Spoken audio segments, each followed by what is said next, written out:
Well, hello, Andreas. It's nice to see you. Dr. Bonny Kober, MD. I So always say your name wrong, too. I'm Dr. Bonny Kober, and I'm talking today with Andreas Met, who is one of the owners of Satya Therapeutics in Ashland, Oregon. He is also one of the growers for the state of Oregon. He grows wonderful mushrooms, which we use for our clients. So nice to have you here, Andreas. Bonny, thank you. It's a pleasure, as always, to see you. A pleasure to see you as well. So Yeah. I thought we'd just kind of have a general question and answer today. Sure. And I would love for you to sort of tell me what brought you into this field from what you did in a prior life into the current time. It's a good question, and people do ask me that now and again. And the reason I got into psilocybin is because I read the Johns Hopkins research, and specifically the cancer study. And for those of you who have not read the study or not familiar with it, and I get some of the details wrong, I probably should reread it. They gave 25 milligrams of psilocybin to a group of people that were diagnosed with stage 4 cancer, which I think they were given 6 months to live. And as a result of the study, a significant number of the people in the study after that psilocybin session said they were fine with dying. Mm. And then the people who didn't say they were fine with dying, they said it was the most profound experience of their life. And I believe that study. Yeah. Yeah. End of life anxiety is the second reason, other than veterans, that I do this business. Unfortunately, Oregon did not set it up very well for end of life anxiety. So the clients have to come to us, and people who are on hospice are really not capable of coming to Satya. So hopefully at some point in the future, they will rework the rules that governs psilocybin therapy in Oregon to allow us to go to hospice clients. So the first facilitator that ever did a journey at Satya was for an end-of-life client, a stage 4 cancer patient, and Jay Kusker, the facilitator, saw that client. And to your point of the state of Oregon didn't do a good enough job, Jay actually, with another group of people, set up a lawsuit against the OHA, which in federal court, they've made some progress so that maybe they can bring that end-of-life care to people outside. Yeah, no, I think it would be a really huge change and benefit if the state of Oregon would change their laws. Yeah, I agree. So I read that research and believed it. That was what was important. I was in the cannabis industry, and I'm a believer in cannabis as being helpful for people, but it's nothing like psilocybin. And so I decided to leave the company that I'd founded and basically learn how to grow edible mushrooms like oyster mushrooms, and knew that I was going to open up a production facility and then open a service center. And then I had to become a facilitator because I didn't feel like I could run a service center without the credibility of being able to do the work, you know? Yeah, you are a busy man. Yeah, I am. I mean, I run the service center here with Jennifer. Um, we do intake together, so we talk to clients on the phone. I run the grow operation. We sell psilocybin mushrooms to 6 or 7 other service centers in the state. Probably about 30 to 40% of all the people that come to Oregon take Satya psilocybin, which I'm really happy about. Yeah. And the effects are the same elsewhere as they are here, Bonnie. Yeah, he is a very good grower. I wouldn't say that. I would The say mushrooms are okay. that. It, Yeah, they do their intended job. they do their intended job, and we treat them with utmost respect. Absolutely. And, so kind of back to the research aspect, and the reason why I really wanted to do this is I believe the research, and for one of the reasons was I personally haven't kind of come to full terms of my own mortality yet. I'm still not as much as before, but I'm struggling with it less. But end of life crisis leads to a lot of anxiety, especially as you get older. And I find that the psilocybin work has made a big difference in that direction, both in my journey work, but also working with clients. So why do you think psilocybin helps with end of life anxiety? I think it just shows you that we're all part of a greater thing, a greater good. I mean, we could go down spiritual conversation, but we're relatively agnostic here in terms of, and that's maybe not the right word, but we're not about religion here. Right. People come, whatever person's religion or spiritual beliefs are, that's for them. And, we're not interacting with that. but the customer. I mean, when I think the reason I think it really helps in that is I think you feel connected Mm, to your loved ones, to your family. mhm, You feel more connected back to the earth. mhm. You realize that you're not alone, that you have a support system beside you, and oftentimes you come to this understanding under this journey of how much you love your family and how much your family loves you. Absolutely. It's and that can play itself out in so many different ways. My last journey, I really suffered. I was having an asthma attack. I was having all sorts of purging coming out of my nose and my mouth and thought I was gonna choke, and it wasn't I think I'm not s I'm sick because of this psilocybin, it's because now I'm really actually Right. having an episode, and during that time, I considered that I could actually die right now, and not symbolically, but really, and that was a sad thought, and then I thought, that wouldn't that be ironic too? I mean, I'd be the first person on the planet that was ever harmed by psilocybin, right? Yeah, Here I yeah. am opening a service center. Yeah, it's hard But to be harmed by in that psilocybin. moment, you know, the idea that brought me back, so to speak, metaphorically, because obviously I wasn't gonna die because I didn't die, was like a grain of rice in the darkness, and that grain of rice from where I was in the darkness was my family, the people that still needed me, and of course I needed them, and that connection was what brought me back to feeling good again, Mm, right? And that was the metaphor, and I can go back and reflect on that over and over again, and yes. so that metaphor, so to speak, I connect back to when I'm having anxiety or when I have difficult times.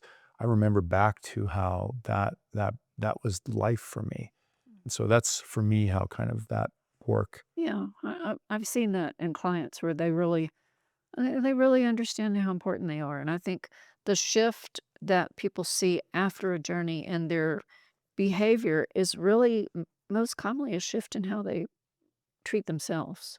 They treat themselves with more kindness, and that if you treat yourself with kindness, then you can treat others with kindness. Right. I think that's the biggest shift in most people is just they stop being mean to Mm. themselves. Yeah. I think in another way for me also, it's a drug of a second chance, so to speak. Yeah. The metaphor I've been working on recently is what's the second half of your life going to be?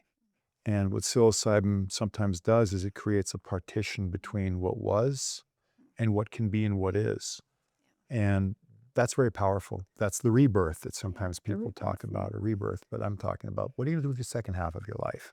Even if you're 80 years old. Yeah, I do similar in integration. I have a section I call "What Do You Want," where Right. I ask people to really think about where do they see their life in the next Mhm. 10 years or 5 years or maybe for the rest of their life. How do they see that shifting? And it's not Yeah. um, it's a deep question. I don't want them to give me the answer. I Mm. just want them to think about what they want. Right. What- And so going back to the question of how has psilocybin maybe helped me with that end of life part Mhm. is seeing that at every moment, and this is again, I'm speaking metaphorically, but every moment there's what has been and there's the rest of your life. And I like to call it this second half to be optimistic, right? I'm going to be 124 when I die, right? The thing is that it's that even if you, and I don't have a terminal diagnosis, so I'm Yeah. projecting this metaphor to people, but this is what's been spun back to me or told back to me in integration with people that are, end of life clients. And they say, I've got 6 months left, but wow, it's going to be an amazing time. Mm. Yeah, it's an And when that time opportunity. comes, I'm ready. Yeah. But, I'm going to connect with people. I'm going to go restore relationships. I'm going to live.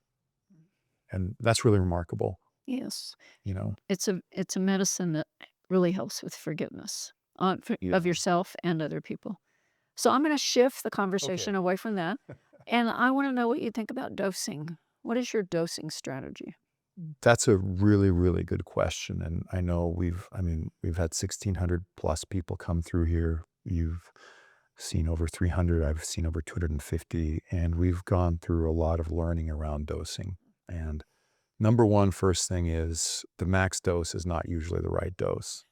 Uh, and you'll learn that the hard way if you make that mistake. And the facilitator's job is to guide you into the right dose for you. There are some people who I think took the maximum dose, who that was probably the right dose for them. Sure. They had a really difficult journey, but I Sure. do think it was the right dose for that particular Absolutely. person.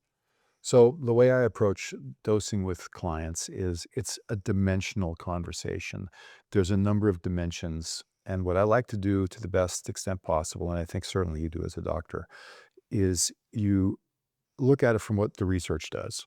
Research suggests that for the average person in a study, 25 milligrams will give a significant number of those people the mystical experience and whatever the chemical reactions are and the electrical reactions to overcome what that client wants. So if they have treatment-resistant depression, 25 milligrams is enough to give people in the studies the outcome of relief from depression. For people with end-of-life crisis, it can relieve end-of-life crisis. For people that are suffering from anxiety, it can reduce anxiety. For people that drink alcohol, want to reduce their alcohol consumption, reduces alcohol consumption. Doesn't work for everybody, but that 25 milligrams is a really good target. There is at least one study, and I don't know how good of a study it was, it suggested that if you are taking antipsychotics or SSRIs, maybe you're going to take a target of 35 milligrams. And again, I might be confabulating that, but it was the Lexapro study. I could look it up. So you can't be on antipsychotics because psilocybin is a psychotic. So Yeah. antipsychotic will break a trip, it will stop it. Yeah. But antidepressants Yeah. have varying effects depending on what kind of So you got antidepressant. this target. Yeah. No medications, 25 medications, 35. Then that's one dimension. That's the science, so to speak. So that's a good starting point. But I saw a one-star Google review from another service center where they made someone take like 40 made. That's the thing, 40 milligrams. And they had never talked about this 25 milligram idea. And they weren't on medications. And so they had a really challenging, difficult experience and complained about it. Not our service center. We've had that happen kind of too here. So it's not like I'm not trying to cast any shade on it. But the dimension is 25 and 35. Then let's say you're really concerned that you're going to lose your mind or go crazy, or your wife thinks you're going to go crazy and you're really anxious. Well, that might be a reason to have a lower target or maybe to start lower.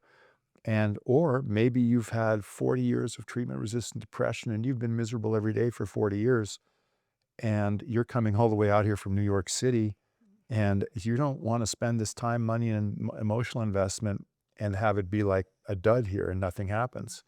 Well, that might be you're going to have a higher target. And the facilitator's job is to talk about those different dimensions. Are you sensitive? If you're sensitive to psilocybin, 25 might be way too much. Yeah.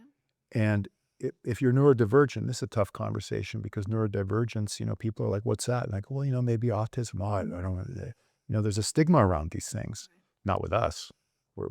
But if you have neurodivergent tendencies, You're more like sensitive. my daughter takes 5 milligrams and she'll be clacking her teeth and running around and growling and stuff and have a 5-hour experience when someone else might say, I don't feel it. So you take all those dimensions, take the suggestion, the facilitator, and then that's how we come up with dosing strategy. It's your choice. Facilitator guides you. And it's really important to talk about all those different possibilities. Yeah, I do all that, and I tell the client ultimately it is their choice unless they want to do something that's unsafe.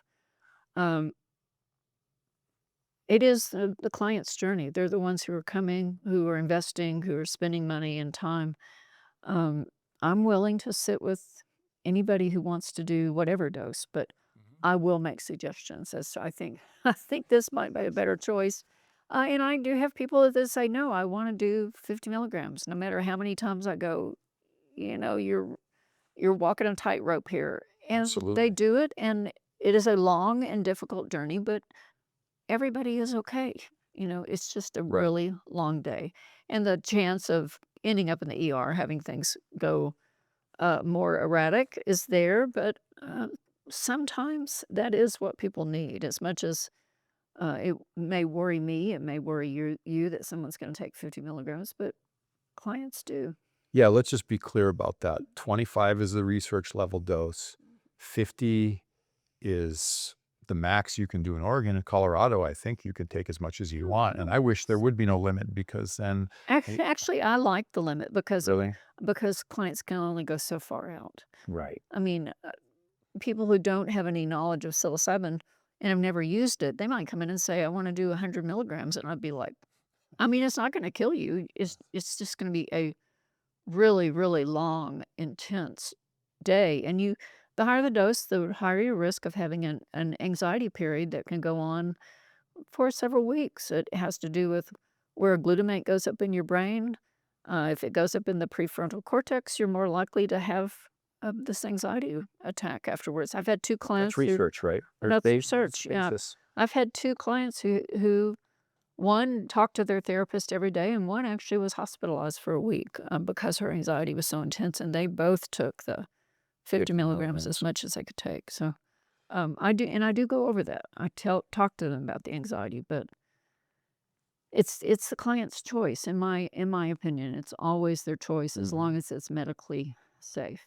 Yeah, as long as we feel in the moment that it's safe, then we honor it. And, we're not ever going to let somebody do something that we No. think is unsafe. And we're required by state law to prevent people from doing things that are unsafe.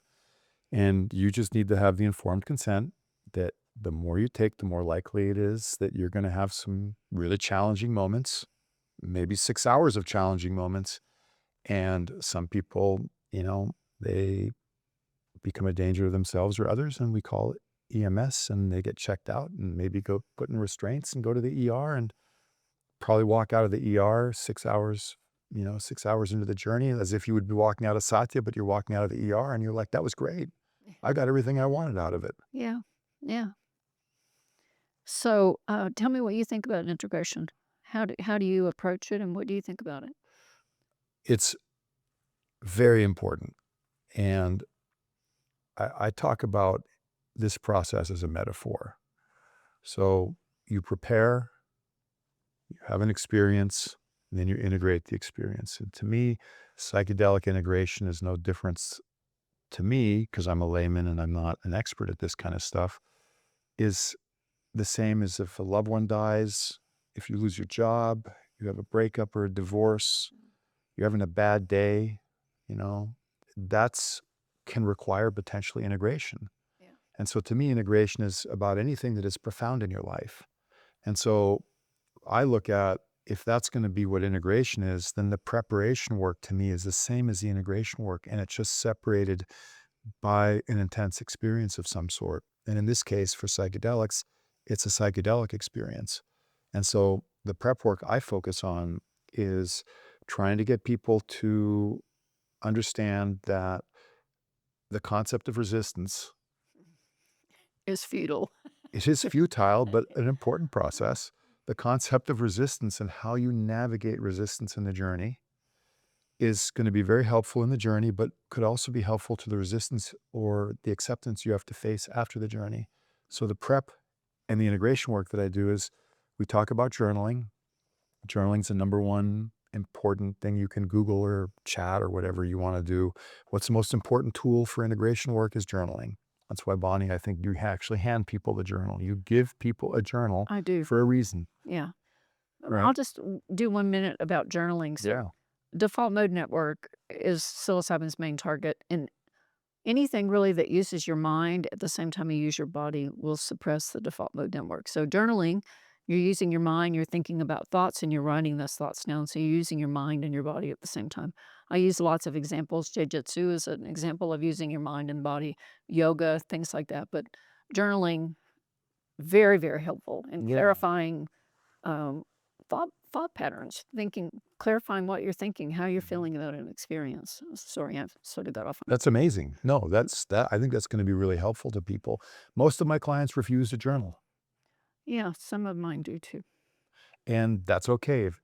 The question I ask the client if they're going to refuse to journal before the journey is, I say, if you're going to refuse to journal before the journey, you're probably going to not do it afterwards. If that's the most important tool available to you after the journey and you're not doing it now, you're not going to do it later, what are you expecting to have happen with the psilocybin? Yeah, some people are just not journalers. That's okay, That's right? all it And it's comes your down to. choice. You don't have to do it. It's suggested. Yeah. But so I suggest journaling. I do a very superficial archetype Yeah. assessment for people where they look at their archetype, Jungian archetype, and see which ones they can relate to. And the reason I do that is not because we're practicing psychology. It's a very superficial approach to talk about symbolism. If you can start to think about yourself in a symbolic way, then you can look at your journey and aspects of your journey that may not be real, they may be symbolic. And you can analyze what the symbolism means afterwards. And by doing the analysis of the symbolism afterwards, who cares if it's analyzing something that's not real? If you get a positive takeaway that changes your life because you analyze symbolism, perfect. So that's why I do that. And I will use that lens. It's a lens you look through is the archetypes. In integration work after the journey, we may be put on that symbolic archetypal, whatever you say it, lens, so people can look at the journey through that. And then the third thing I focus on in integration in prep is Marshall Rosenberg's Nonviolent Communication, where I take people through the lens of a violent communication system, a nonviolent system. I suggest to them to watch Dr. Marshall Rosenberg's Speaking Peace video if they can make it through it. It's very tough to watch because he talks so slow, but it's amazing. And in integration, nonviolent communication is about meeting needs.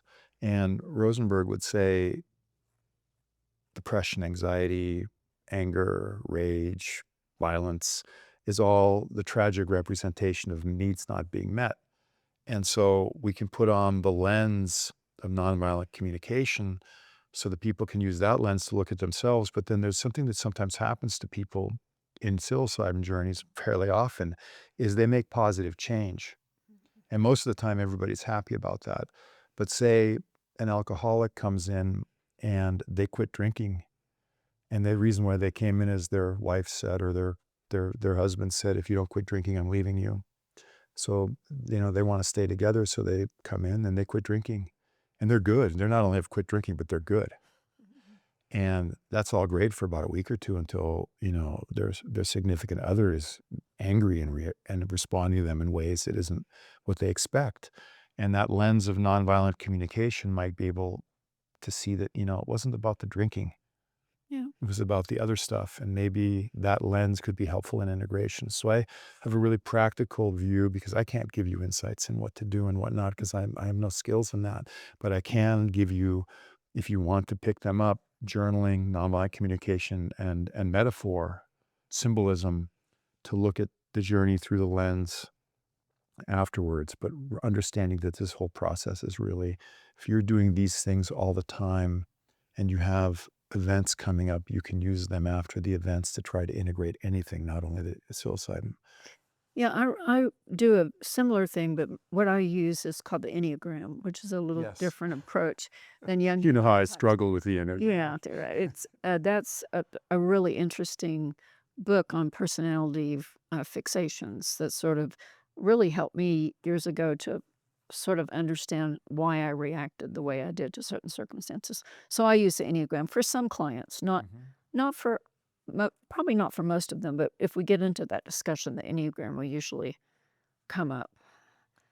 I'm glad you've told me about the Enneagram, by the way, It's very because some clients, when we talk about nonviolent communication or Jungian archetypes, they'll say, do you know anything about the Enneagram? And I'll say, I know very little. I'm not qualified to talk much, but we talk about their place on the Enneagram. And again, that's a symbolism conversation, right? Yeah. It's a symbol. Yeah, I mean,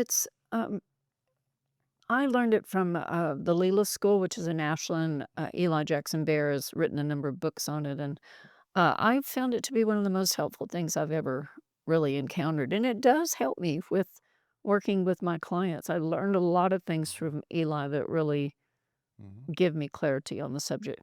So, the last question I'd really like to ask you, Andreas, is where do you see Satya moving over the next year or so?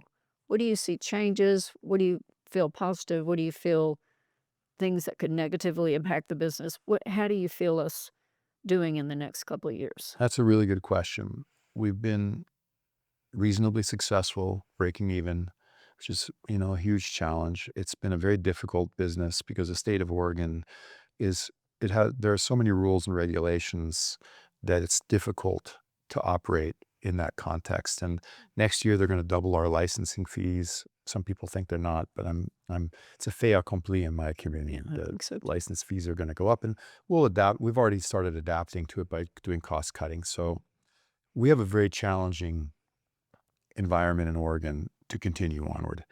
I visualize Satya being one of the last service centers. If everybody closes, we'll be one of the last ones to do so. We're committed to being here until we can't anymore.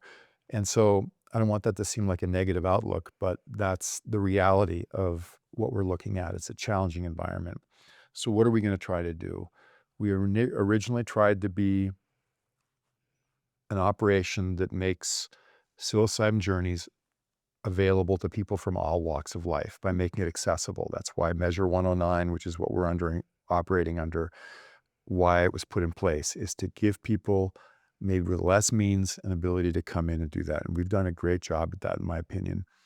And an extension of that is making this accessible to veterans, which, Bonnie, you have been an industry leader in Oregon for that. $900 veterans program. We've always supported that. We lower our room rates, you lower your facilitation rates. And sometimes we offer lower rates than that. And so I visualize right now, I think the biggest opportunity for Satya is to expand support of veterans. And so we've added Shasta Wynn has also agreed now to do $900 veterans journeys. I've always done it. And I'm also first responders too. So I'm a little bit broader. First responders I'll see at the lower rates too. But we're going to start doing an outreach to veterans organizations and try to get, instead of people going to do ayahuasca in Peru, or nothing wrong with that, but Or why not Ibogaine, stay Costa Rica. ibogaine, wherever? Why not come to Satya? So we'll do an outreach for veterans, and we're going to double down on accessibility. So I visualize that. And then, we'd like to expand, but the climate, it has to be in a place where the climate is, the quote, the regulatory climate is better than Oregon. But so what we're focusing all of our efforts on right now is expanding veterans access. This is a tough time for everybody in the United States. You know, prices are going up. We've got conflict all over the place, which is creating more of a need for veterans support. So we think that's the primary direction. Yeah, I mean, we really want to make psilocybin available to people of all walks of life. Right. But veterans in particular, for me, are people who have put their life on the line for this Absolutely. country, and they really deserve the support and whatever cost-cutting measures we can do and still stay in business to offer this service for them. We are safe, we are in the United States, and we have your best interest at heart. Absolutely. Very grateful. Very Anything else, Bonnie? I think this has been a typical, fascinating conversation. We talk about this kind of stuff all the time, We right? do, yeah. Oh, yeah, it's a great conversation. It's Yeah. a great conversation to have between us Mhm. to understand, but also for other people to see Right. and understand. Right. Well, thank you. My pleasure. My My pleasure. pleasure.